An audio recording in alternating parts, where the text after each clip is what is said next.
والعاقبۃ للمتقین والصلاة والسلام علی سید الانبیاء والمرسلین وعلی آلہ الطیبین الطاہرین واصحابہ المہدیین اجمعین اما بعد فاعوذ باللہ من الشیطان الرجیم بسم اللہ الرحمن الرحیم یا ایہا الذین آمنوا اتقوا اللہ حق تقاتہ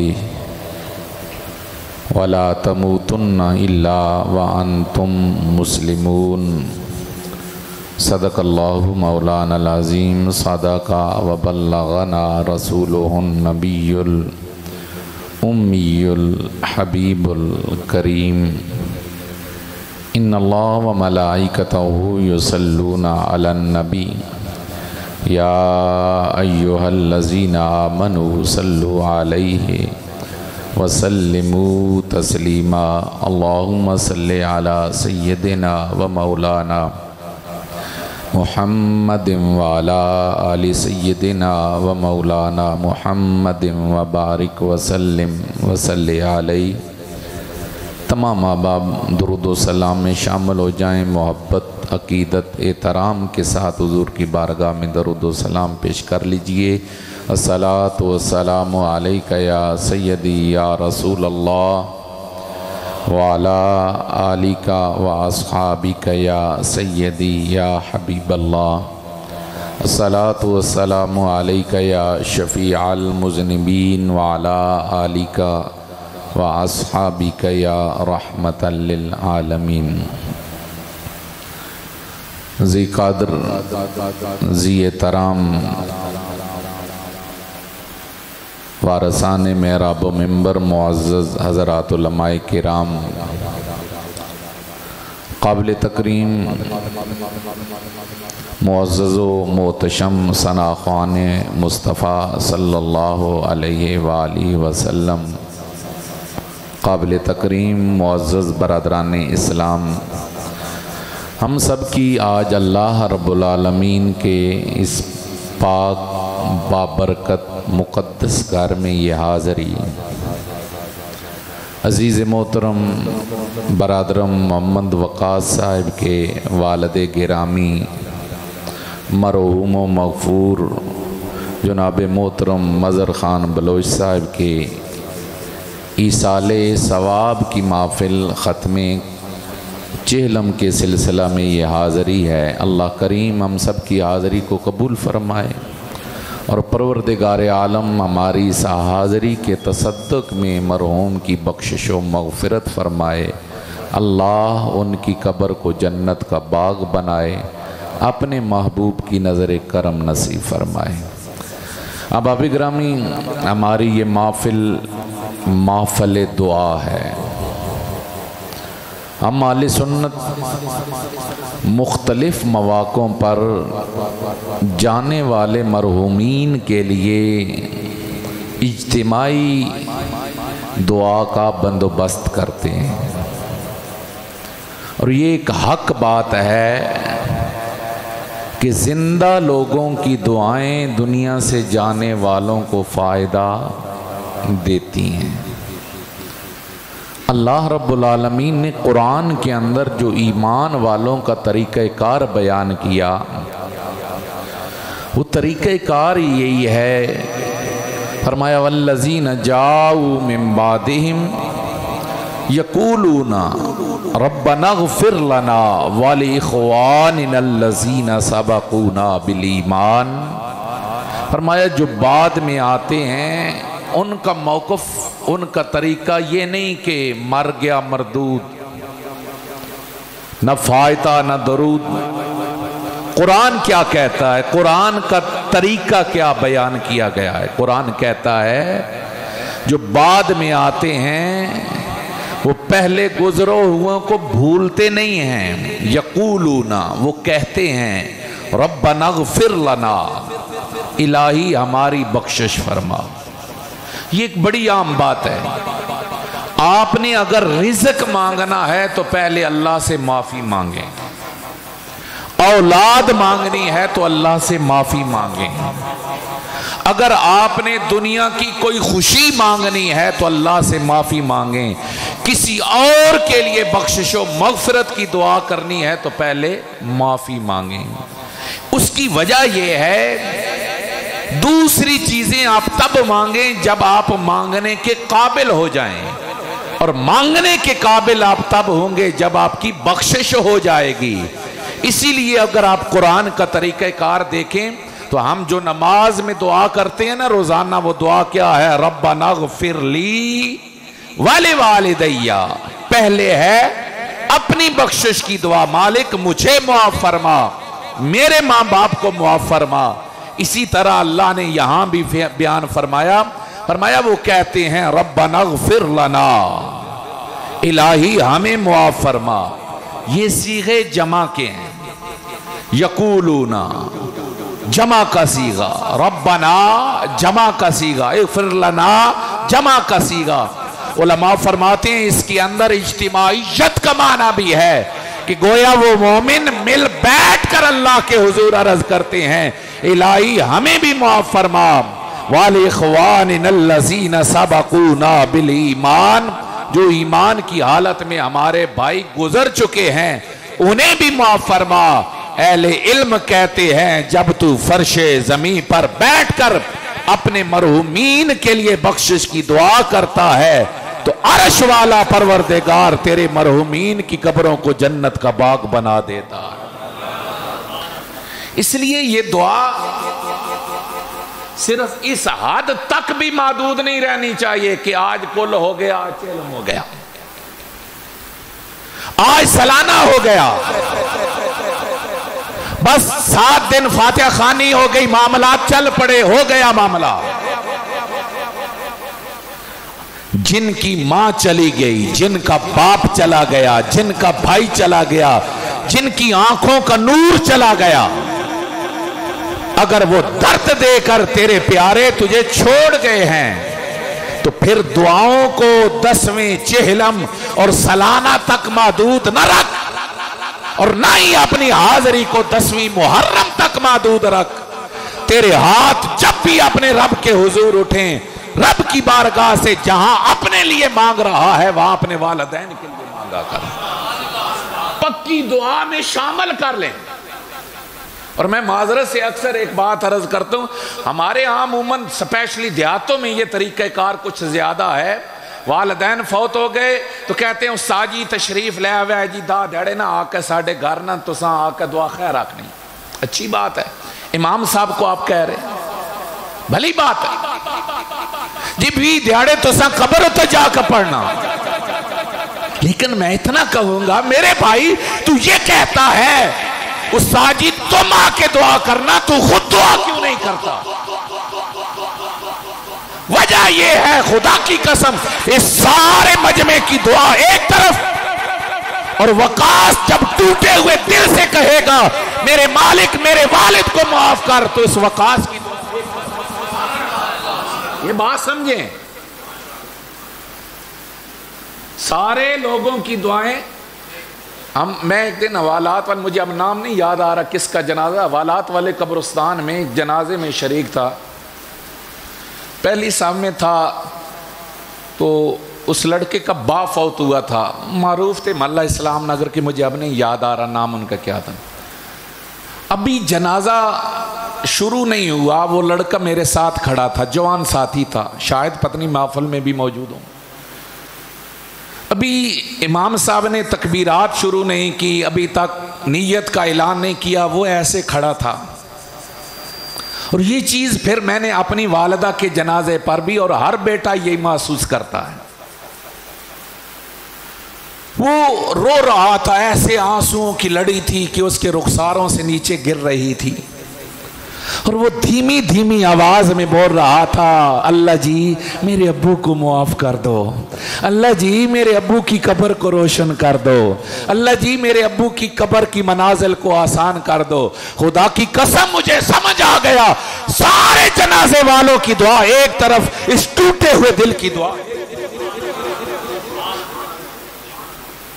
کیونکہ جب بھی تجھے ماں یاد آئے گی، جب بھی تجھے اپنا باپ یاد آئے گا، تیرے دل میں ایک رقت آئے گی، تیرے دل میں ایک عاجزی کا سما آئے گا، اور جب اس عاجزی اور اس رقت کا اظہار آنسوؤں کی صورت میں ہوگا، رب کعبہ کی عزت کی قسم ساری دعائیں ایک طرف ہوتی ہیں، اور جو آنسو بہا کے دعا کی جائے وہ اللہ کے حضور فوراً قبول ہو جاتی ہے۔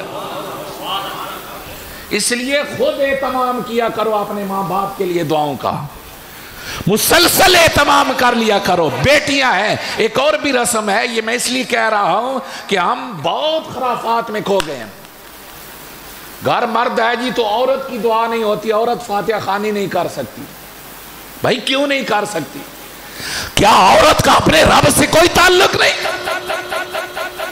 وہ کیوں نہیں ایصال ثواب کر سکتی؟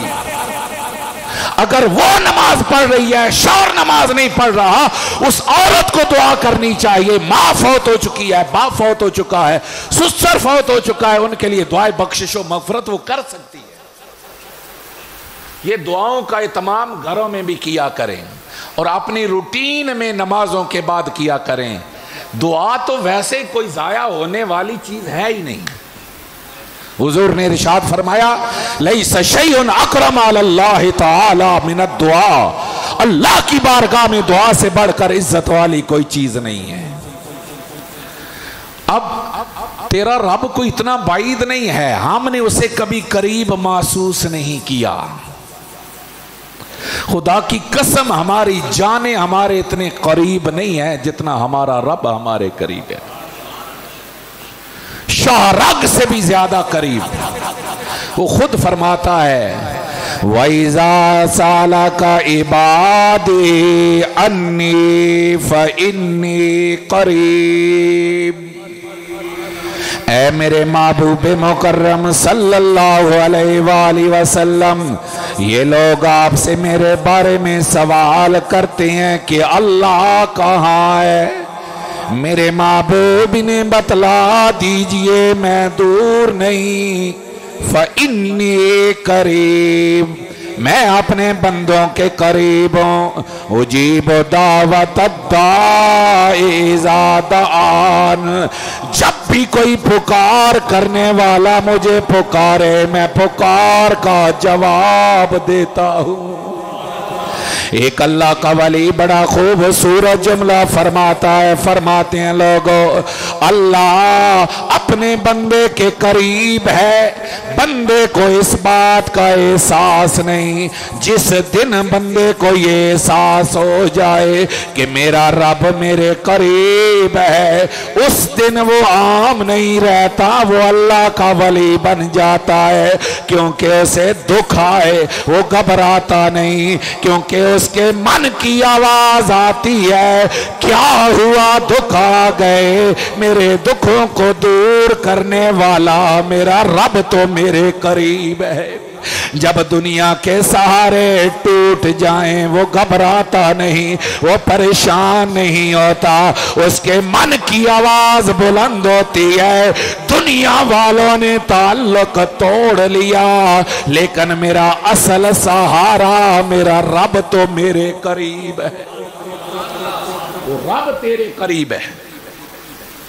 وہی دوسری جگہ پہ ارشاد فرماتا ہے، فرمایا نحنو اقرب الیہم من حبل الورید، اے میرے بندے تیری جان تیرے اتنے قریب نہیں جتنا میں پروردگار تیرے قریب ہوں۔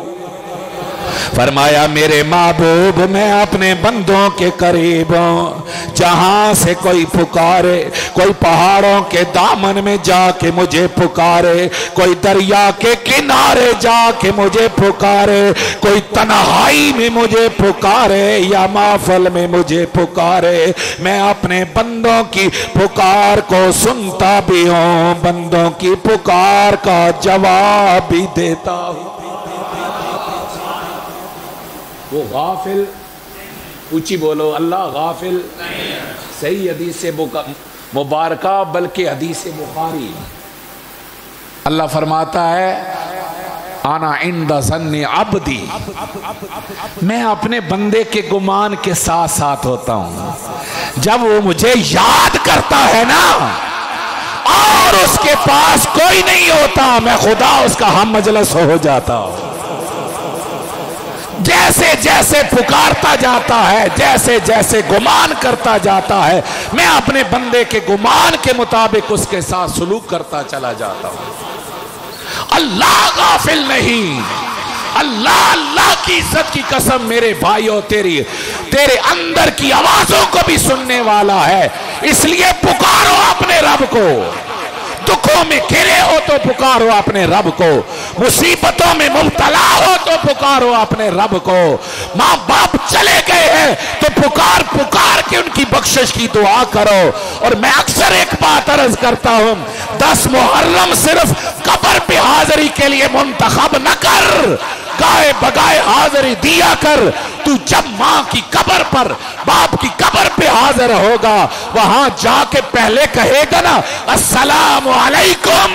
خدا کی قسم حدیث مبارکہ میں آتا ہے، قبر والے کے پاس جاتے ہو، اگر وہ تمہیں دنیا میں جانتا ہے تو قبر میں جانے کے بعد تجھے جانتا بھی ہے، پہچانتا بھی ہے. جب تم اسے سلام دیتے ہو وہ تیرے سلام کا جواب ہی دیتا ہے.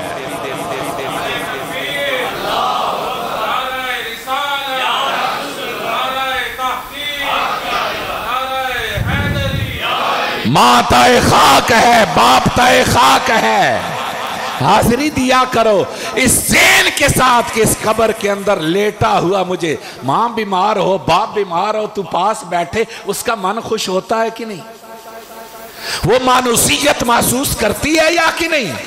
ایسے ہی جب وہ ماں باپ قبر میں چلے جائیں تب بھی تیرے جانے سے خوش ہوتے ہیں. اور وہاں جا کر اگر تو سورہ فاتحہ پڑھتا ہے، سورہ اخلاص پڑھتا ہے، حضور نے ارشاد فرمایا جو 3 بار سورہ اخلاص پڑھتا ہے میرا رب اس کو پورا قرآن ختم کرنے کا ثواب عطا فرماتا.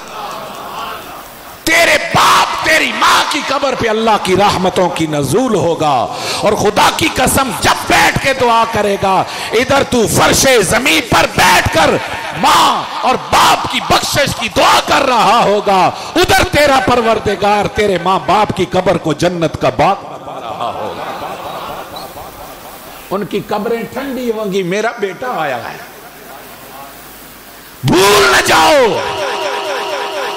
آج تو بہت کچھ بن گیا، تو لیڈر بھی بن گیا، تو مالدار بھی بن گیا، تو عہدیدار بھی بن گیا، تو بہت کچھ بن گیا. لیکن خدا کی عزت کی قسم تیرے ماں باپ وہ ہیں، تیری ماں وہ ہے کہ جب کسی کو تیرا خیال نہ تھا، اے خدا کو تیرا خیال تھا یا تیری ماں کو تیرا خیال تھا. تو ابھی چل نہیں سکتا تھا، تیرے باپ نے تجھے چلنا سکھایا. تو بول نہیں سکتا تھا، تیرے ماں باپ نے تجھے بولنا سکھایا. تو کھا نہیں سکتا تھا، انہوں نے تجھے کھلایا، تجھے پروان چڑھایا. جس منصب پہ تو آج پہنچ چکا ہے یہ کمال تیرا نہیں، خدا کا فضل ہے، ماں باپ کی دعائیں اور ان کی محنتوں کا نتیجہ ہے. اس لیے ان سے تعلق مرنے کے بعد توڑ نہ ڈالو. دنیا میں زندہ ہے خدمت گزار رہو، قبر میں چلے گئے ہیں تو وفادار رہو. اور وہ وفاداری کیا ہے؟ جیسے علامہ صاحب فرما رہے تھے کہ جب بچہ ماں باپ کے لیے بخشش کی دعا کرتا ہے، خدا کی قسم ماں باپ کو قبر میں اس کا ثواب ملتا رہتا ہے. اور دوسری حدیث مبارکہ وہ معروف، اللہ قیامت کے دن ایک شخص کو اٹھائے گا، فرمائے گا یہ پہاڑوں جتنی نیکیاں لے میری جنت میں چلا جا. عرض کرے گا الہی کس کی نیکیاں؟ میں تو اتنا نیکوکار نہیں تھا. اللہ فرمائے گا جانتا ہوں تو اتنا نیکوکار نہیں تھا.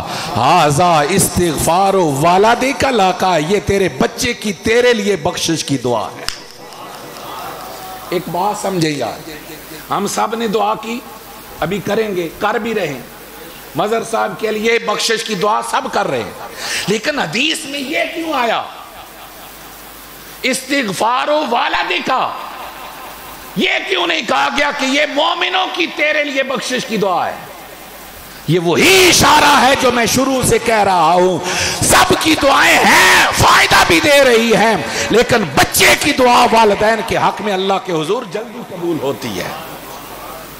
اس لیے اہتمام کیا کرو، اسپیشلی اہتمام کیا کرو روزانہ۔ جیسے ہم دعا میں نا عادت بن جاتی ہے نا کہ بندہ مانگنے لگتا ہے تو کوئی دعائیں مانگتا ہے، ایسی اپنی عادت بنا لو کہ میں نے ہر نماز کے بعد اپنے ماں باپ کی بخشش کی دعا کرنی ہے، تو انشاءاللہ اس کا فائدہ ہوگا قبر کے اندر، انہیں قیامت تک اس کا فائدہ ملے گا۔ ہماری یہ محفل، یہ جو ایصال ثواب کی محفلیں ہیں، ان کی ایک دوسری بڑی حکمت ہے، وہ یہ ہے کہ ہم بھی اپنی اصلاح کریں۔ یہ مظہر خان صاحب کوئی اتنی بڑی عمر میں نہیں گئے کہ بڑھاپے میں آئے، نہ بڑھاپے میں ہو کے چلے گئے، چلیں وہ پھر اولاد کو جوان کر کے گئے۔ ہمارے سامنے روزانہ کتنے ہیں جو غیر شادی شدہ کنوارے جوان بھی فوت ہو رہے ہیں۔ اس شہر میں اس سال کے اندر کتنی میتیں ایسی اٹھی ہیں کہ جنہوں نے اپنی زندگی کے 40 سال بھی پورے نہیں کیے ہوئے تھے۔ صبح اگر باہر آپ نکلیں نماز پڑھ کے نا کبھی باہر، تو روزانہ نہیں تو اکثر آپ کے کانوں میں کوئی نہ کوئی آواز پڑے گی، فلاں فوت ہو گیا، فلاں محلے میں فوت ہو گیا۔ سوشل میڈیا کھولیں، روزانہ کوئی نہ کوئی خبر نظروں سے گزرے گی، فلاں صاحب کا انتقال ہو گیا، فلاں کا بھائی چلا گیا، فلاں کا باپ چلا گیا۔ یہ ہونے والے اعلانات، یہ چلنے والی خبریں، میرے بھائیوں، مسجد میں بیٹھنے والوں، یہ پکار پکار کے تجھے اور مجھے کہہ رہی ہیں، آج وہ گیا ہے، کل تو جانے والا ہے۔ آج نام اس کا پکارا گیا، کل نام تیرا پکارا جائے گا۔ آج میت اس کی اٹھی ہے، کل میت تیری اٹھائی جائے گی۔ سچ ہے، جدو یہ گل پکی سچی اور حقیقت ہے کہ آخر ایک دن ہم نے چھوڑنا ہے، تو میرے بھائی پھر سمجھداری یہ نہیں کہ صرف مال کما، پھر سمجھداری یہ نہیں کہ دنیا کی لذتوں میں پڑ جا، پھر یہ سمجھداری نہیں کہ دنیا کے مناصب کی تلاش میں حق باطل سب کو چھوڑ دے۔ پھر سمجھداری کیا ہے؟ سیانہ بن، اور سب سے بڑا سیانہ بڑا مالدار نہیں، سب سے بڑا سیانہ بڑا عہدیدار نہیں، سب سے بڑا سیانہ زبان کا تیز آدمی نہیں۔ اللہ کے نبی نے ارشاد فرمایا سب سے بڑا سیانہ کون ہے؟ راس الحکمت مخافت اللہ، سب سے بڑا سمجھدار وہ ہے جس کا دل اللہ کے خوف سے لرزتا ہے۔ سیانہ وہ ہے جو اللہ سے ڈرتا ہے، اور خدا کی قسم یہ ڈرنا یہ گناہگاروں کے ساتھ خاص نہیں کہ میں تو نمازی ہوں، میں تو ولی ہوں، میں تو عبادت گزارا، میں کی ضرورت نہیں۔ میرا بھائی ہے وہ بھی ڈرے۔ حضرت آدم سے ایک بھول ہوئی تھی، قرآن کہتا ہے حضرت آدم نے جان بوجھ کے نہیں کیا، فنسیا آدم بھولا، اللہ نے 350 سال کا عرصہ رلایا۔ حضرت ایوب علیہ السلام اللہ کے خوف میں اتنا روتے کہ آپ کی داڑھی آنسوؤں سے تر ہو جاتی۔ حضرت یحییٰ اللہ کا پیغمبر ابھی عمر 5-6 سال گھر سے غائب، ماں نے تلاش کیا ادھر ادھر نہیں مل رہے، تلاش کرتی کرتی گاؤں میں نہیں ملے، باہر نکلی دور جنگل کی طرف گئی، دیکھا دور بیٹا یحییٰ نے سر کتنی عمر کا بچہ قریب جا رہی ہے، ماں قدم اٹھا کے اپنے بیٹے کے دھیرے دھیرے قریب جا رہی، جب کانوں میں آواز پڑی نا تو محسوس ہوا کہ شاید ملک الموت آ رہا ہے۔ آئے نکل گئی، رو کے کہتے ملک الموت تھوڑا ٹائم دے دینا، میں اپنی آخری ملاقات اپنی ماں سے کر لوں۔ ماں قریب گئی، اٹھایا سینے سے لگایا، فرمایا بیٹا یحییٰ تو کیوں روتا ہے؟ تو نے تو کوئی غلطی نہیں کی، کوئی جرم نہیں کیا، کون سی چیز ہے جو تجھے رلاتی ہے؟ کہنے لگے ماں میں سوچتا ہوں کل قیامت کے دن اپنے رب کے حضور اپنے اعمال کا جواب کیسے دوں گا، بیٹا تو نے تو ابھی کوئی غلطی نہیں کی، نہ رویا کر۔ جب ماں نے کہا نا نہ رویا کر، حضرت یحییٰ نے بڑی خوبصورت بات کہی، کہا ماں اس بات کی گارنٹی تو دے دے کہ کل قیامت کے دن میرا رب مجھ سے حساب نہیں لے گا، میں زندگی بھر کبھی نہیں رہوں گا۔ ماں کہنے لگی بیٹا یہ گارنٹی کون دے سکتا ہے؟ حضرت یحییٰ کہنے لگے ماں پھر مجھے رو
بارگاہ کا ڈر تھا، اور آج محرم الحرام پورا گزرتا جا رہا، پہلا عشرہ مکمل ہو چکا، دوسرے عشرے میں شامل ہو چکے ہیں۔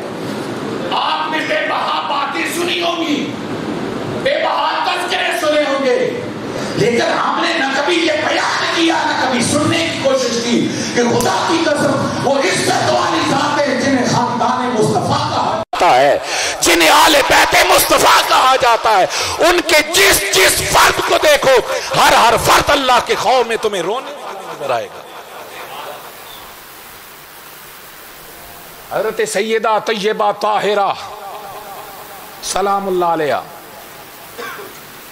جن کا مقام یہ ہے کہ اللہ کا نبی ان کے استقبال کو کھڑا ہوتا ہے، جن کی عزت و شان کا تذکرہ یہ ہے کہ کل قیامت میں آواز اٹھے گی، حشر میں جمع ہونے والوں نگاہیں جھکا لو، محمد کی بیٹی فاطمہ آ رہی ہے، جنہیں میرے نبی نے بول کے بتلایا تھا، اور میری بیٹی فاطمہ کیا تو اس بات پر خوش نہیں ہے کہ اللہ نے ساری جنتی عورتوں کی سردار تجھے؟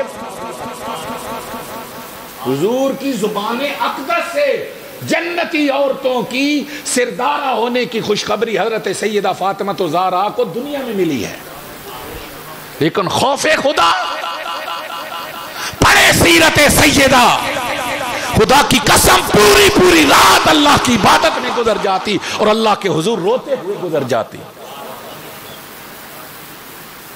مولا علی المرتضی شیر خدا رضی اللہ تعالیٰ عنہ، آپ کی اگر تعلیمات پڑھے تو سب سے زیادہ آپ نے جو تعلیمات دی ہیں وہ اللہ کے خوف کی دی ہے، لوگوں کو آخرت کی تلقین کی ہے۔ میں کل پڑھ رہا تھا امام حسن، کہو سبحان اللہ، پیار سے بولو، اور یہ بھی ایک بڑی معرومی ہے کہ پسند کی جو ذاتیں ہیں نا، اہل بیت میں سے بھی پسند کی ذاتیں ان کا تذکرہ ہوتا ہے، اور جہاں سے ہلکا سا سوال بھی آ سکتا ہو نا ان کو تھوڑا سا سائیڈ کی۔ میں پوچھتا ہوں کیا حسن علی کا بیٹا نہیں؟ کہو بے شک۔ کیا سیدہ فاطمہ الزہرا کا نور نظر نہیں؟ کیا یہ رسول اللہ کا نواسا نہیں؟ بلکہ میں اگر عرض کروں تو کچھ حدیث میں دونوں کے سید ہونے کا، جوانوں کے سردار ہونے کا اعلان ہے، اور کچھ حدیث میں صرف اور صرف امام حسن سردار ہونے کا اعلان ہے۔ میرے نبی نے ارشاد فرمایا تھا یہ میرا بیٹا حسن ہے، یہ سید ہے، سردار ہے، اللہ اس کے ذریعے سے مسلمانوں کے دو گروہوں کے درمیان صلح کروائے گا۔ اور میرے نبی نے ارشاد فرمایا تھا لوگو یہ جو میرا بیٹا حسن ہے نا یہ میری شبیہ ہے سر سے لے کر دھڑ تک. اچھی بول, پیار سے بول. اور فرمایا میرا بیٹا حسین یہ میری شبیہ ہے دھڑ سے پاؤں تک. اور آل محبت نے کہا گویا جب دونوں کو ملاؤ تو محمد کی تصویر بن جاتی ہے. پیار سے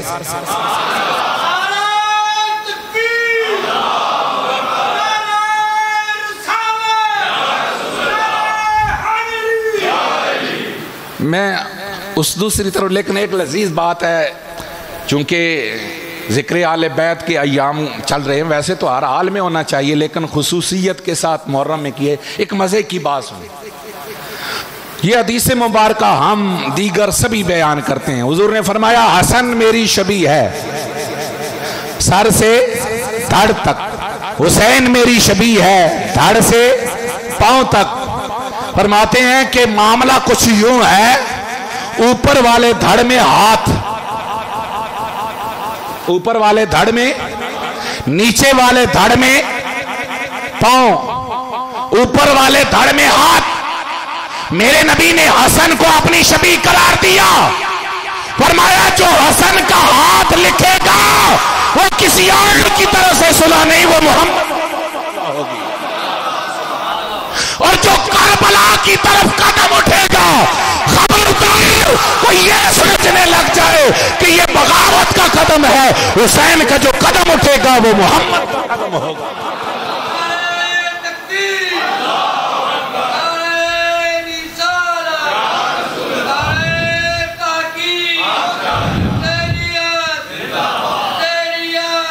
میں امام حسن کی بات کر رہا تھا, سنو یہ کل میں نے ایک روایت پڑھی. لکھتے ہیں جب امام حسن وضو کرنے لگتے آپ کی اعضاء ایسے کانپا کرتے, اور جب آپ چلتے چلتے مسجد کے دروازے آتے تھر تھر کانپتے, چہرے کا رنگ بدل جاتا. کسی نے پوچھا حضور وجہ کیا ہے؟ فرمایا سوچتا ہوں کتنے بڑے رب کی بارگاہ میں. اور پھر آپ رو کے کہتے میرے مالک خطا کار ہوں. خدا کی قسم ان کا مقام کیا. میرے نبی نے کہا جوان جنتی جوانوں کا سردار. جو میرے نبی کی خوشبو, میرے نبی کے دل کا ٹکڑا. لیکن اللہ کے خوف کا عالم یہ ہے کہ امام حسن کہتے ہیں, فرماتے ہیں اللہ کے حضور عرض کرتے ہیں مالک خطا کار ہوں, میری خطاؤں کو نہ دیکھنا, میری نیکیوں کے تصدق میں مجھ پہ اپنی نظر کرم فرما دینا. یہ اللہ کے خوف کا عالم. اور ہم سب کے تذکرہ شہادت مکمل نہیں ہوتا جب تک ہم سید سجاد کی بات نہ کریں, جب تک ہم امام زین العابدین کی بات نہ کریں. اور یہ امام زین العابدین جگر گوشہ حسین ہے, اور جتنی امام حسین کی نسل چلی ہے وہ حضرت امام زین العابدین حسینی سید سارے کے سارے یہ اولاد ہیں امام زین العابدین کی, کیونکہ آپ کے باقی شہزادے کربلا میں شہید ہو گئے, امام زین العابدین بچے. اللہ کی بارگاہ میں عبادت کا عالم یہ تھا امام زین العابدین کا کہ جب بھی مسجد کے دروازے پہ آتے رنگ پیلا پڑ جاتا, روتے اور رو کے کہتے مالک تیری بارگاہ میں حاضری کے لیے آ رہا ہوں, میرے مالک مجھ سے کرموں والا سلوک. یہ اللہ کا خوف. اور ایک روایت اور میں آتا ہے کعبہ کا طواف ہو رہا ہے, ایک شخص خلاف کعبہ میں لپٹ کر اللہ کے حضور زاروں کے تار رو رو کر اپنے گناہوں کی معافی مانگ رہا ہے. کسی نے جب پیچھے سے ہاتھ رکھ کے پیچھے اٹھایا کہ جوان تو نے تو ہر کسی کو رلا دیا, تو لوگ دیکھ کے حیران تھے. خلاف کعبہ میں لپٹ کر اللہ کے حضور رونے والا وہ کوئی اور نہیں, حسین کا بیٹا امام زین العابدین.